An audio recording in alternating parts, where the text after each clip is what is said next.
Hi friends, welcome to my channel. Today கிளாஸில் சர்தோசி எப்படி ஷேப்ஸ்லாம் use பண்ணலாம், எப்படி போடலாங்கிறத பார்க்கலாம்.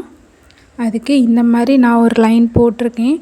இந்த லைனில் இதுக்கு முந்தின வீடியோவில் நம்ம லைனில் எப்படி சர்தோசி போடணுங்கிறத பார்த்துருப்போம். அதே மாதிரி தான் இதுக்கு ஃபஸ்ட்டு சர்தோசியை 1 இன்ச் அளவுக்கு எடுத்துக்கோங்க.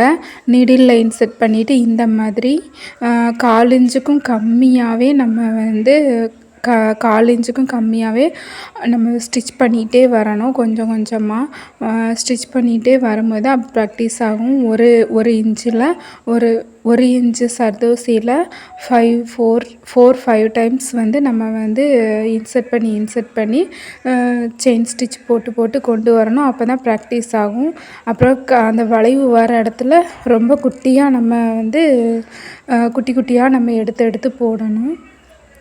இந்த மாதிரி குட்டி குட்டியாக எடுத்து ப்ராக்டிஸ் பண்ணணும். அப்போ தான் எல்லா ஷேப்ஸ்க்கும் அவுட்லைன் போடுறதுக்கு நல்லா ஈஸியாக சர்தோசி ப்ராக்டிஸ் ஆகும். இந்த மாதிரி நீங்கள் 1 இன்ச்சில் இந்த மாதிரி 4-5 டைம்ஸ் செயின் ஸ்டிச் போடுற மாதிரி ப்ராக்டிஸ் பண்ணுங்கள். குட்டி குட்டியாக ஃபஸ்ட்டு இதுக்கு முந்தின வீடியோவை பார்த்து அதை ஒர்க் பண்ணிவிட்டு அப்புறம் இதை ஒர்க் பண்ணுங்கள். ஈஸியாக வரும். அப்புறம் சர்தோசியை ரொம்ப இழுத்துறாமல் லைட்டாக தான் இழுக்கணும். லைட்டாக இழுக்கிறதுனால தான் அந்த ஷைனிங் நல்லா வரும். இல்லாட்டி ஷைனிங் போய் ஒரு மாதிரி அது ஒர்க்கு நல்லாவே இருக்காது. அதனால் கரெக்டாக எவ்வளோ இழுக்கணுமோ லைட்டாக இழுத்து ஒர்க் பண்ணணும்.